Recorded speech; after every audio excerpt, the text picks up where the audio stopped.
Let's see, am I recording? All right, here we go. Economic Ninja here. It sounds funny. I'm going to be probably babbling because I'm super nervous because I have with me George Gammon. And I told him actually outside, again, guys, we're at the Red Pill Conference 2020 at Jekyll Island, the spot literally where the Federal Reserve was formed. Yeah. And so I saw George, and I go, holy cow, George Gammon? And I started fumbling. And look, we know that I mainly focus on cryptocurrencies on my channel. Mm-hmm. And I have an amazing group of followers. Usually I do Digibyte, Bitcoin, all kinds of different currencies. We talk about the economics of them, how they work, sure, and the mass adoption that's happening right now. But I can't stress enough, because you have a real estate background, mm-hmm, right? Yeah. And I started in real estate. I became an accredited investor because of Robert Kiyosaki and great people that I learned from. And like I was telling George, your channel, if you haven't seen it, it's the George Gammon channel, correct? Yeah. Okay. Yeah, it took me a long time to come up with the name, by the way. Yeah. It stretched my creative capacity to the limit. Well, I love it too, because one thing I love about what you do is you're always really simple. We're going to do it in 3 quick steps, and here we go. And every once in a while, there's a bonus step, you know? Yeah. So what I wanted to ask you is to say, in a day where media is being censored and we're having a hard time talking about just real subjects like the cerveza sickness, which I believe you coined, cool.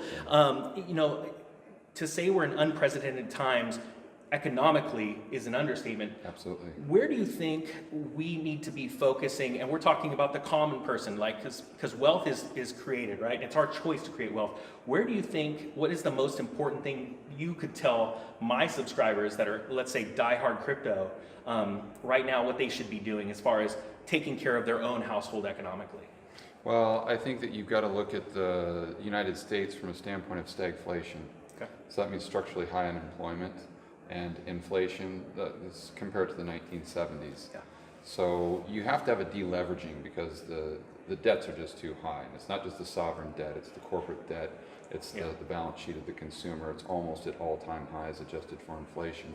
So that said, you've got to have that deleveraging. So is the deleveraging an inflationary deleveraging like we had in the 1970s, or is it a deflationary deleveraging like we had in the 1930s?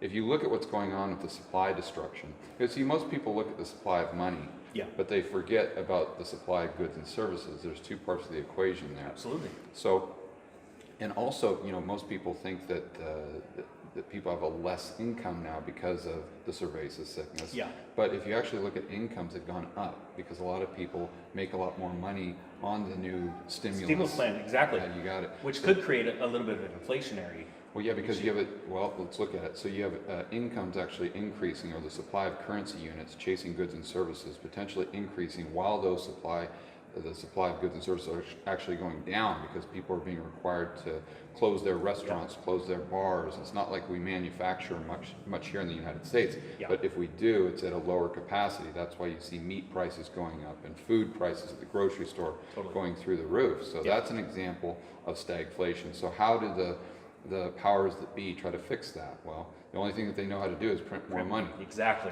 And right now they're talking about a Fed coin, they're talking about the Banking for All Act, I think they're calling it. And that's basically gives them the ability to turn bank reserves into legal tender. And that's just a funny way of saying that the only thing that they can create right now are bank reserves. It's hard for them to inject money directly into the real economy. Exactly. They have the transfer mechanism right now is the banking system. Yep. So basically what I'm saying by saying they can take bank reserves and turn it into legal tender is it circumnavigates the banking system so they can increase M2 money supply or the broad money that's out there chasing those goods and services directly. And then they can also increase velocity, because if this went out in the form of a stimulus check, let's say to your phone, then they could just say, okay, you got to spend that in 30 days. And since it's all digital, you'd have to do that. So that increases velocity and gets inflation going. So why would they want inflation? A couple different reasons. Number one is the Cantillon effect, because the people closest to the money are going to get rich while all of us get screwed. Absolutely. And then the other reason they're going to want to do that is because the largest debtor in history is the United States government. Absolutely. So they want to create that inflation to lower the burden of the 27 trillion that we have in debt. A lot of people don't realize this, but we're going to be running a $5 trillion or close to a $5 trillion deficit just this year. And to put that into context, in the first 220 years of the United States, Oh, yeah. we ran up $5 trillion in debt. Yeah. The first 220 years. Yeah, exactly. So just this year alone will accumulate as much debt as we did from 1776 to 1996. Yeah, that's incredible. Now, I'm glad you brought up the Fed coin because this is a really important point I want to make. The timeline, so first off, the Fed coin's already finished, right? The code was written in 2016. Yale put out an amazing white paper on the Fed coin. And what people don't realize is that wealth effect you were talking about is exactly what they're about to do. You know, people feel wealthy when there's a lot of money in their 401k. They feel wealthy when their home has just went up 15, 20% over what they paid for it. Even if it's gone down in real terms. Exactly, because your purchasing power is being destroyed. That's right. And right now, it seems like we have an amazing opportunity, right now, very small opportunity, when this Fed coin comes out, which will be very soon, when it comes out, to be able to buy real assets. Assets are going to appreciate in value against the US dollar. Nominally. True, yeah. We'll see what happens in real terms. And that's what's scary is that I believe it was one of the Rothschilds that said a few years ago that truly this is the grandest experiment, economic experiment of all time, because never before in history have we had near zero or even negative rates throughout the world and so much debt.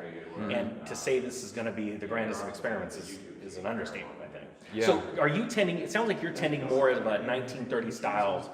I said 1970s. No, you gave two examples, the 1970s, but then you also brought up the 1930s. Where do you sit where you feel personally this may go? 1970s. 1970s, okay, Well, gotcha. to be clear, there are no certainties, there are only probabilities. Absolutely. So it's like, am I like 90% No, not at all. Well, and we never want to give numbers, but I like to get to the thoughts of people. So, I think that you're going to see stagflation in the future. So not tomorrow, but although we're kind of seeing it now. Yep. I would say more so, 3 years, 5 years out. I agree. Because it all goes back to the Federal Reserve Act. So the guys that I talk to, like the Brent Johnsons, the Luke Romans, the Jeff Snyders, all guys I have a ton of respect for. Absolutely. Real good buddies of mine. They're more on the deflationist camp because they believe the system as it is now will remain. So the Federal Reserve and the government, more so the Fed, will have to abide by the Federal Reserve Act, and they're not going to be able to turn bank reserves into legal tender. Yeah. Where guys like Schiff and maybe my partner Lynn Alden or maybe myself believe that they're going to completely ignore the Federal Reserve Act. Yeah. And the next time we have a downturn in the stock market, they're going to come in and do whatever's necessary because they know that the economy is built on three things. It's asset bubbles, debt, and confidence. Yes. So they know they have to prop up those asset bubbles, and if it requires them to ignore the Federal Reserve Act to turn those bank reserves into legal tender, I think that's exactly what they'll do. And if they do that, it's going to be very difficult to not have this stagflationary environment, especially when you have the narrative out there that, oh, now we need to bring all the supply chains back to the United States because we don't want China making everything. That's all fine and dandy, but what you have to realize is your bill the next time you go to Walmart is going to be triple what it is today, or Home Depot, or Target. We've become accustomed to that bill, too, being lower. Yeah, and it's a standard of living that we've enjoyed that exceeds the amount that we've been able to produce because of our trade deficit being so high for so long. Exactly. We import all these goods that we don't produce to consume, and all we export are green pieces of paper. Right. So if we had to produce everything we consume, number one, the amount of goods and services would go down, but the hourly wages would skyrocket. That's true. People are paying. So unemployment would actually increase too. Because Because people go back to World War II and they say, well, look at World War II. We just turned a switch or hit the switch and everything was created here in the United States. Yes. But what they don't realize is we had a manufacturing base. Our economy was built around manufacturing during that time. We had the factories, we had the industries, we had these buildings that could crank out all of these widgets. We don't have any. Now we don't have any of that Exactly. stuff. And so you got to say, well, we could build it. Sure, you could build it, maybe 10 years. But what we're seeing right now with the political environment is we're seeing more and more and more regulation. Look at California as an example. Oh yeah, my hometown. Yeah, so if you're a billionaire or if you're an investor, do you want to invest your $1 billion in building a factory in California that's going to be there for the next 20 years that you can't move? No, I want to get right into Texas. Yeah, it's like I want to get into it. Yeah, exactly. I want to get into a corporate-friendly place. And I don't want to rush you because, trust me, this is like my dream right here. Again, don't want to seem totally goo-goo gaga, but my heroes are the people that have been warning the world, warning everybody from the well-to-do, wealthier investors to the people that just got their first jobs. It's so important. So in closing, what do you think would be the most important thing for somebody that's new into, again, we're on my channel, we have a lot of cryptocurrency investors, and cryptocurrencies, because of the blockchain, tend to be an amazing asset because you can only create so much. It's impossible to duplicate a Bitcoin or a Digibyte because of the blockchain, the distributed ledger. But for these people or anyone listening, what would you think is the most important thing to do right now, getting ready for this storm that has technically already started raining on us financially? Let's see. For the average person, if you've got a mortgage, make sure it's a 30-year fixed rate mortgage. Perfect. Because then you're going to be able to benefit from inflation because you're going to be paying that back with cheaper dollars. Great point. With the crypto, I mean, whatever your favorite crypto is, I think you've got to realize why you own it. Exactly. And a lot of people conflate gold with crypto as having the same rationale for owning it, and I think that's a mistake. So I own gold just as an insurance policy, just to, you don't own gold to get rich, you own it to stay rich. Exactly. It's just to maintain your purchasing power. Where I look at crypto more as a speculative asset, and so, but again, if you start looking at crypto as gold, as a digital gold, I think you're going to be, you might be a little too overweight, and if you look at gold as a complete speculation, you might not be analyzing it the right way, especially when you account for capital gains tax. A lot of people think, oh, if my gold goes to 10,000 an ounce, I'm going to be rich. Well, not necessarily. It could go up to 10,000 just in nominal terms. So it could go up just with inflation, but then when you sell it, you have to pay cap gains.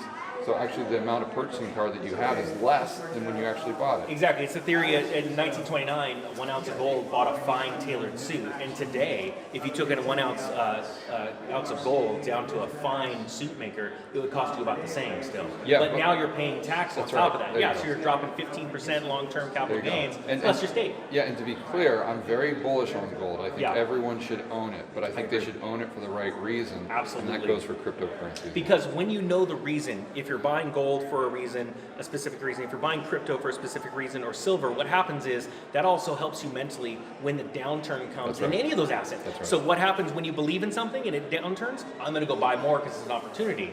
Also with that, it sounds like you're really big on diversifying your assets, because we don't want all of our money in one pool. We want to be able to stay liquid. And then, getting paid. Yeah, absolutely. And so what I mean by that is with me personally, I like to allocate 80% of my portfolio, roughly, 80% to things that pay me to own it. Exactly. So dividend-paying stocks, things like that? And real estate. Perfect. Yeah. Real estate is amazing. Yeah, so if you can get into something like that, and so why is that? Because I don't know everything. And we're playing a game of probabilities here. It could turn out different. And as long as I'm always being paid, as long as the asset when you buy it, it makes sense and it pays you, it gives you a lot of leverage in the sense that you never have to sell it because you're like, I'm getting paid. Totally. So if you buy a rental property as an example, and it makes sense the day you own it. Let's say the day you own it, you're getting a 12% cash on cash return. Perfect. Then if the price goes down by 50%, you don't have to fire sell it because you're like, who cares? I'm still getting my $1,500 a month in rent or whatever it is. Absolutely. And I'm not saying that you're always going to have renters and all that. I get it. If we have a huge downturn, that could be a problem. But it's the concept and understanding that I think will help people in the long run. And that's something I would love to do a video on too with you later, because we are coming into a spot. First off, lowest interest rates in history, right? Between 2008 2012, the Fed Reserve rate was sitting around 1/4 point. We're now at officially 0, and we're going to dip a little into the negative, I believe. I believe the banks are doing exactly what they did in 1918. They're going to push the Fed into a position where they run a little negative because they want more margin for their loans, and that's because they're already proving it. They're not lending as much. J.P. Morgan's making stricter standards. Wells Fargo's getting out of the car loan business, things like that. And I believe we're going to go negative, but the problem is now we know we've got sort of a top on our real estate prices if, in fact, we go back to the mean, which is a healthy economy, interest rates being around 6-7% Fed funds rate. That would be a healthy economy because people are getting a return on their Yeah, money. it sounds shocking to say that. It is. It sounds shocking for Fed funds to be at 5%. Yeah. But you look at it, that's normal. And that's why I bought real estate in 2001, because I saw them bringing it down to try and stimulate the economy from the '01 crisis. And then in 2004, as they said, okay, we're going to start ramping up. Exactly what they did in Christmas Eve 2015. We're going to start ramping up. And like, well, nobody can handle that because they're stuck at this Walmart mentality. I'm used to paying this much for my Ziploc bag. So anyway, right. we'll end here because I Okay. could literally talk about this forever. All right. Thank you so much. yeah. You are awesome. Yeah, thank you. Thank you guys. Have a great guys. day. Check out George Gammon.